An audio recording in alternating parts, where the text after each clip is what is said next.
नमस्कार।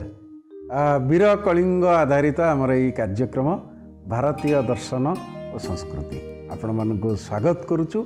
आपण माने आमको यथेष्ट भल पाइबा देइचंती, आपण माने आमर कार्यक्रम को देखुचंती, मतामत रखुचंती, सेइथिपई आमे कृतज्ञ। गत संख्यारे आमे आलोचना करुथिले प्रेम आ ज्ञान आधारित विषय उपरे।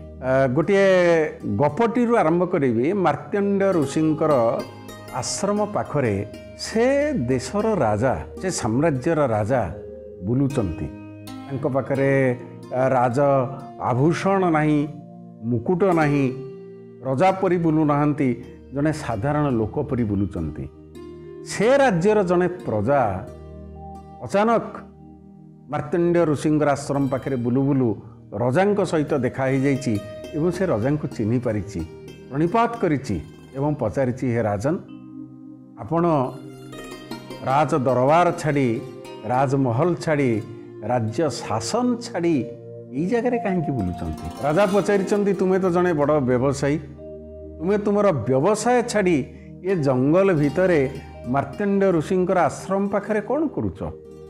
परस्पर परस्पर को प्रश्न पचारिचंती। ज्ञान भितरे केवल प्रश्न ही थाए, बहुत प्रश्न थाए। राजा उत्तर दौरान से प्रश्नर जे हे बणिक, मोर राज्य मोठारु छिन्न हो जाइछि, आक्रमणकारी माने मोर राज्य मोठारु नहीं जाइछन्ति। मोर सेइथिरे दुख नहीं। ये राज्य जहा मु मो बापांक ठारु पितृदेवंक ठारु पाइथिली, मु अर्जन करि पारि नथिली। मोर दुख नहीं, राज्य नहीं जानतु, किंतु मोर दुख होउछि मु ए जाए भूली पारु नाही मोर सिंहासनटिकु, जो सिंहासन रे मु बसुथिली। मु ए जाए भूली पारु नाही मोर राणी को, जहांक सहित मु रहुथिली।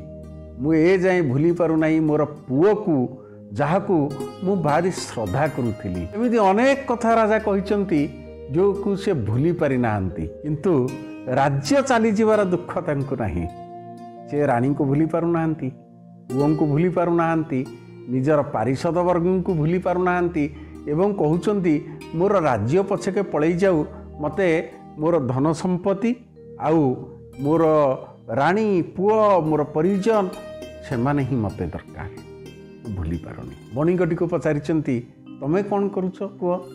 बणिक कहूची, जीवन सारा कठोर परिश्रम कली, इते संपत्ति की अर्जन कली एवं जेतेबेले मोर पुओ बड़ हैला मते बाड़े घरु तड़ी देइछि, मोर समस्त संपत्ति से करायत करि देइछि। ए राजा, मोर समस्त संपत्ति से करायत कर दो, से मोर दुख नहीं, किंतु मोर दुखटा होउची जे मो पुओ मते बुझी पारिला नहीं। मु चाहूची मोर पुओ बुझी पारु, मो पुओ पाखरे रहिबी एवं मोर जो नाती नातुणी अछंती तांको सहित रहिबी। सुधीवृंद देखंतु, जने राजांकर राज्य नहीं, से तांकर परिजन को भूली पारु नाहंती। जने लोकर पुओ ता बापा को निर्यातना दे तड़ी देइछि, सीए ता पुओ को भूली पारु नाही। ताहले आमे कोन कहिबा यह प्रेम बोली? यह होउची माया। ये संसार होउची गोटिए माया। एठी जिए जन्म हबो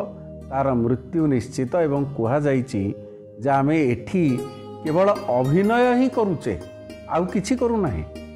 अभिनय ही एठी करूचे, ये अभिनय सरीब आमे पुणी फेरी जिबा।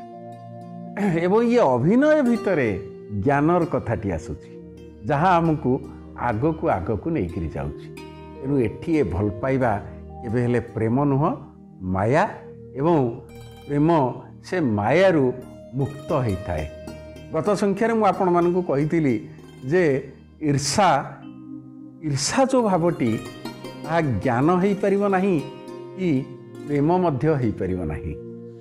जने लोक थिला, से ठाकुर को वर मागिला, बहुत तपस्या कला, अधिका पड़ा जहाँ को आम कहते।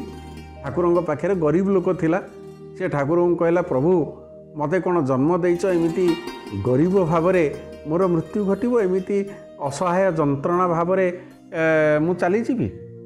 बहुत कलापर जन ठाकुर तापर खुशी हेले एवं प्रसन्न हेले, ताकू देखा देले, कहले तू कौन वर मागुचु माग। लोकटी खुशी हो गला। लोकटी कहला, हाँ मते आपण केतोटी वर देबे? ठाकुर कहले मु 3टी वर देबी। କିନ୍ତୁ ଠାକୁର ଗୋଟେ ସର୍ତ୍ତ ରଖିଲେ। ସେ କହିଲେ ଯେ ତୁ ଯାହା ବର ମାଗିବୁ ତୋ ପଡ଼ୋଶୀକୁ ସେଇଥିରୁ 2ଟି ମିଳିବ ବା ଦ୍ୱିଗୁଣ ମିଳିବ। ତୁ ଯାହା ମାଗିବୁ। ଲୋକଟି କହିଲା ହଁ ମୋ ପଡ଼ୋଶୀ ସାଥିରେ ମୋର କିଛି ଲେନଦେନ ନାହିଁ, ମୁଁ ଯଦି ଖୁସିରେ ରହିବି ତାହେଲେ ତାହା ମୋ ପାଇଁ ଅତ୍ୟନ୍ତ ବଢ଼ିଆ। ଠାକୁର କହିଲେ ତଥାସ୍ତୁ। ଲୋକଟି ଘରକୁ ଆସିଲା ପରେ ତା ସ୍ତ୍ରୀ କହିଲା କ'ଣ ଠାକୁର ବର ଦେଲେ? ଲୋକଟି କହିଲା ହଁ ବର ଦେଇ। ତା ସ୍ତ୍ରୀ କହିଲା ପରୀକ୍ଷା କରିବା, ଆମର ତ ଏଇଟା ଗୋଟେ ଝୁମ୍ପୁଡ଼ି ଘର, ପାଣି ଫାଣି ଗଳୁଛି, ଇଏ ହେଉଛି, ତେଣୁ ତୁମେ ଗୋଟେ କାମ କର, ଠାକୁରଙ୍କୁ ଟିକେ କୁହ ଯେ ଆଜି ରାତିରେ ଆମର ଏଇ ଘରଟା ଗୋଟେ ସୁନ୍ଦର ଆଲିଶାନ ବଙ୍ଗଳା ଯାହାକୁ କହୁଛେ ସେମିତି ହେଇଯିବ। ତ ଘରଟା ଠାକୁରଙ୍କୁ ମାଗିଲା, ସାଙ୍ଗେ ସାଙ୍ଗେ ସେ ଘର ଗୋଟେ ସୁନ୍ଦର ପ୍ରାସାଦରେ ପରିଣତ ହେଇଗଲା। ଲୋକଟି ମନେ ମନେ ଭାବିଲା ରାତି ପାହୁ ଯିବି ଲୋକଙ୍କ ପାଖକୁ, ତାଙ୍କୁ ଦେଖେଇଦେବି ଯେ ଯେଉଁ କୁଡ଼ିଆ ଘରେ ମୁଁ ରହୁଥିଲି ମୋର କେତେ ସାମର୍ଥ୍ୟ ଅଛି, ମୋର କେତେ ଜ୍ଞାନ ବଳରେ ମୁଁ ଠାକୁରଙ୍କୁ ପ୍ରସନ୍ନ କରିଦେଲି ଏବଂ ଇଏ ପାଇଗଲି ପ୍ରସାଦ। ଯେତେବେଳେ ସକାଳ ହେଇଛି ସେ ବାହାରକୁ ଯାଇଛି, ଦେଖିଲା ବେଳକୁ ତା ପଡ଼ୋଶୀର ସେଇଥିରୁ ଯୋଡ଼ିଏ ହେଇଛି। କାରଣ ଠାକୁର ବର ଦେଇଥିଲେ ତୋର ଯାହା ହେବ ତାର 2ଟା ହେବ। ଲୋକଟି ଭିତରେ ଆସିଲା ଈର୍ଷା ଭାବ। ପ୍ରଥମରୁ ନଥିଲା। ଯେତେବେଳେ ମଣିଷ ଭିତରେ ପ୍ରାପ୍ତି ଥାଏ ନା ସେତେବେଳେ ସେ ଈର୍ଷାଟି ନଥାଏ। ଯେତେବେଳେ ପ୍ରାପ୍ତି ହୋଇଯାଏ, ଯେତେବେଳେ ଇଚ୍ଛାଟି ଥାଏ ସେତେବେଳେ ଈର୍ଷା ଭାବ କାହା ଭିତରେ ନଥାଏ। ଯେମିତି ମୁଁ ଭାବେ ପ୍ରଭୁ ମୋତେ ଗୋଟେ ଚାକିରିଟିଏ ଦେଇଦିଅ, ମୋର ଆଉ କିଛି ଦରକାର ନାହିଁ। ଯେତେବେଳେ ମୋର ଚାକିରି ହେଇଯାଏ ସେତେବେଳେ ମୋ ଭିତରେ ମୁଁ ଚାକିରି କଲି, ସିଏ ଚାକିରି କରିଛି, ସିଏ କେମିତି ଏତେ ଆୟସରେ ଚଳୁଛି, ମୁଁ କାହିଁ ଚଳିପାରୁନି, ଆରମ୍ଭ ହେଲା। ତେଣୁ ପ୍ରାପ୍ତିର ଇଚ୍ଛାରେ ଈର୍ଷା ନଥାଏ, ପ୍ରାପ୍ତି ପରବର୍ତ୍ତୀ ସମୟରେ ସେ ଈର୍ଷା ଆସେ। ୟା ଭିତରେ ଈର୍ଷା ଆସିଛି ଯେ ତାର ଯୋଡ଼େ ବଙ୍ଗଳା। ଇଏ ହେଲା ମୁଁ ଆଉ ଲୋକଙ୍କୁ ଯାଇକିରି ମୋର ବଡ଼ପଣ ବା ବାହାଦୁରୀ କ'ଣ ଦେଖେଇବି। ଘରକୁ ଆସିକି ବସିଲା ମନ ଦୁଃଖରେ। ତା ସ୍ତ୍ରୀ କହିଲା କ'ଣ ହେଲା? ନା ନାଇଁ କଥା କ'ଣ କି ତାର ଯୋଡ଼େ ବଙ୍ଗଳା।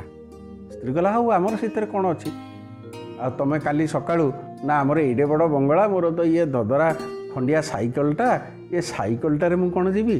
ତା ସ୍ତ୍ରୀ କହିଲା ନାଇଁ ନାଇଁ ନାଇଁ ତୁମେ ଠାକୁରଙ୍କୁ ଗୋଟେ ଗାଡ଼ି ମାଗିଦିଅ। ସେ ଲୋକଟି କହିଲା ହେ ପ୍ରଭୁ ମୋତେ ଗୋଟେ ମର୍ସିଡିଜ୍ ଗାଡ଼ି ଦିଅ। ସାଙ୍ଗେ ସାଙ୍ଗେ ଗାଡ଼ି ପହଞ୍ଚିଗଲା। ଲୋକଟି ମନେ ମନେ ସେୟା ଭାବିଲା ସକାଳୁ ଗାଡ଼ିରେ ଚଢ଼ିକି ଯିବି, ଗୋଟାକୁ ଡାକିବି ଡ୍ରାଇଭର ମୋତେ ନେଇକିରି ଯିବ। ସକାଳୁ ଉଠିକି ଦେଖିଲା ବେଳକୁ ସେ ଲୋକ ପାଖରେ 2ଟା ଗାଡ଼ି।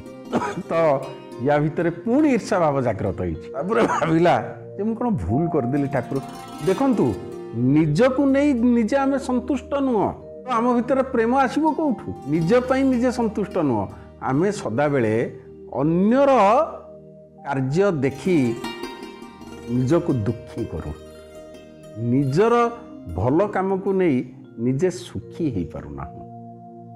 ପରେ କ'ଣ ହେଇଛି, ଘରକୁ ଆସିଛନ୍ତି, ସ୍ୱାମୀ ସ୍ତ୍ରୀ ବହୁତ ଚିନ୍ତା କରିଛନ୍ତି କ'ଣ କରିବା କ'ଣ ନ କରିବା। ଲୋକଟି ଭୀଷଣ ବିରକ୍ତ ହୋଇଯାଇଛି, ରାଗି ଯାଇଛି। ତାପରେ କହିଲା ନା ନା ନା ମୋତେ ପ୍ରତିଶୋଧ ନେବାର ଅଛି। ଠାକୁରଙ୍କୁ ମାଗିଲା ହେ ପ୍ରଭୁ ମୋର ଗୋଟିଏ ଆଖି କଣା କରିଦିଅ। ସୁଧୀବୃନ୍ଦ ମୁଁ ଆଉ ଆଗକୁ କହିବା ପାଇଁ ଚାହୁଁନାହିଁ, ଆପଣମାନେ ବୁଝିପାରୁଥିବେ ପ୍ରସଙ୍ଗଟି କ'ଣ। ତେଣୁ ଗୋଟେ ପ୍ରେମର ମାର୍ଗ ଯେଉଁଠି ଥାଏ ସେଠି ଈର୍ଷା ନଥାଏ, ଜ୍ଞାନରେ ବି ଈର୍ଷା ନଥାଏ, ଯାହା ସତ୍ ଜ୍ଞାନ। ଅତଏବ ଆମେ ଯେତେବେଳେ ଏଇ ଯେଉଁ ପ୍ରସଙ୍ଗରେ ଆଲୋଚନା କରିବାର କାରଣ ହେଲା ୟା ଭିତରୁ ଆମେ ଖୋଜିବା ପ୍ରେମଟି କେଉଁଠି ଅଛି, ଜ୍ଞାନଟି କେଉଁଠି ଅଛି। ଏବଂ ଯେଉଁ ଜ୍ଞାନର କଥା ଆମେ କହିଲେ ନିଜ ଭିତରେ ଯଦି ଆମେ ଅହଙ୍କାରକୁ ତ୍ୟାଗ କରିଦେବା ଉଚିତ ମଧ୍ୟ। ଏବଂ ଜ୍ଞାନ ଗୋଟେ ବୈଷୟିକ ମାଧ୍ୟମ ଆଡ଼କୁ ଆମକୁ ନେଇକରି ଯାଏ। ଜ୍ଞାନର ଗୋଟେ ପହଞ୍ଚିବାର ସୀମା ଥାଏ, କିନ୍ତୁ ପ୍ରେମ ଯାହା ଅତଳ ସର୍ବବ୍ୟାପୀ, ତା ଭିତରେ ତାର କୌଣସି ସୀମା ନାହିଁ, ତାର କୌଣସି ସରହଦ ମଧ୍ୟ ନାହିଁ। ଏବେ କଥା ହେଉଛି ଆପଣମାନଙ୍କ ଭିତରେ ଗୋଟେ ଦ୍ୱନ୍ଦ୍ୱ ଆସୁଥିବ ନିଶ୍ଚିତ ଭାବରେ। ତାହେଲେ ପ୍ରେମୀ କିଏ, ଜ୍ଞାନୀ କିଏ? ପ୍ରେମୀ କାହାକୁ କହିବା, ଜ୍ଞାନୀ କାହାକୁ କହିବା? ଆସନ୍ତା ସଂଖ୍ୟାରେ ମୁଁ ପ୍ରେମର ଆଉ ଗୋଟିଏ ବିସ୍ତୃତ ବ୍ୟାଖ୍ୟା କରିବା ପାଇଁ ଚାହିଁବି, କେବଳ ପ୍ରେମ ବିଷୟରେ। ଏବଂ ସେଇ ବ୍ୟାଖ୍ୟା ପରେ ଆପଣମାନେ ବୁଝିଯିବେ ଯେ ପ୍ରେମ ଆଉ ଜ୍ଞାନ ଭିତରେ ପାର୍ଥକ୍ୟ କ'ଣ ଅଛି। ଯେଉଁ ବ୍ୟକ୍ତିତ୍ୱର ନିର୍ମାଣର ଆବଶ୍ୟକତା ରହିଛି, ସେଇଥିପାଇଁ କି ପ୍ରେମର ଆବଶ୍ୟକତା କ'ଣ, ଜ୍ଞାନର ଆବଶ୍ୟକତା କ'ଣ ଅଛି। ଏବଂ ପ୍ରେମ ଆଉ ମୋହ ଭିତରେ କିଛି ପାର୍ଥକ୍ୟ ଅଛି କି ଏ ଦୁଇଟି ଜିନିଷ ଭିତରେ ଜ୍ଞାନଟି କେଉଁଠି ଅଛି। ସୁଧୀବୃନ୍ଦ, ମୁଁ ଆଶା କରୁଛି ଆପଣମାନଙ୍କୁ ଆମର ଇଏ ଅଧ୍ୟାୟ ଭଲ ଲାଗୁଥିବ। ସରଳ ଭାବରେ ବିଭିନ୍ନ ଗଳ୍ପ ମାଧ୍ୟମରେ ଆମେ ଆପଣମାନଙ୍କ ସାମ୍ନାରେ ଏହାକୁ ଉପସ୍ଥାପନ କରିବାକୁ ଚାହୁଁଛୁ ଏବଂ ଆସନ୍ତା ସଂଖ୍ୟାରେ ଆମେ ଏହାର ତାର୍କିକ ଦୃଷ୍ଟିକୋଣକୁ ଯିବା। ଇଏ ଯେଉଁ ଲୌକିକ ଦୃଷ୍ଟିକୋଣ ଥିଲା ୟାଠୁ ଆଉ ଟିକେ ଉର୍ଦ୍ଧ୍ୱକୁ ଯିବା ଚେତନା ସ୍ତରକୁ। ସେଇଠି ଆମେ ଜାଣିପାରିବା, ସ୍ପଷ୍ଟ ଭାବରେ ଅନୁଭବ କରିପାରିବା ପ୍ରେମ ଆଉ ଜ୍ଞାନ କ'ଣ। ଏବଂ ମୁଁ ଆପଣମାନଙ୍କୁ କହି ରଖେ, ଆସନ୍ତା ସଂଖ୍ୟାରେ ଯେଉଁ ଉଦ୍ଧବଙ୍କର କଥା, ଯିଏ ଥିଲେ ଜ୍ଞାନ ମାର୍ଗୀ, ଗୋପୀମାନେ ଯେଉଁମାନେ ଥିଲେ ପ୍ରେମ ମାର୍ଗୀ, ସେମାନଙ୍କ ସମ୍ପର୍କ କେମିତି ହେଲା, କ'ଣ ଉଦ୍ଧବ ଆଉ ଗୋପୀମାନଙ୍କ ଭିତରେ ଯେଉଁ ଚାଲିଲା ଆଲୋଚନା, ତା ଭିତରୁ ପ୍ରେମ ମାର୍ଗୀ ଶ୍ରେଷ୍ଠ ହେଲା ନା ଜ୍ଞାନ ମାର୍ଗୀ ଶ୍ରେଷ୍ଠ ହେଲା। ମୁଁ ଆଶା କରିବି ଯେ ବୀର କଳିଙ୍ଗ ତରଫରୁ ଆମେ ଯେଉଁ କାର୍ଯ୍ୟକ୍ରମ ପ୍ରସ୍ତୁତ କରୁଛୁ, ଯାହା ଆମର ଜୀବନକୁ, ଜୀବନର ଗତିକୁ, ଜୀବନର ଆଦର୍ଶକୁ ଏବଂ ଜୀବନର ଯେଉଁ ପୃଷ୍ଠଭୂମି ଅଛି ତାକୁ ହୁଏତ ସଜାଡ଼ିବାରେ ନିଶ୍ଚିତ ଭାବରେ ସାହାଯ୍ୟ କରିବ। ଆସନ୍ତା ସଂଖ୍ୟାରେ ତାତ୍ତ୍ୱିକ ଦୃଷ୍ଟିକୋଣରେ ଜ୍ଞାନ ଆଉ ପ୍ରେମ। ନମସ୍କାର।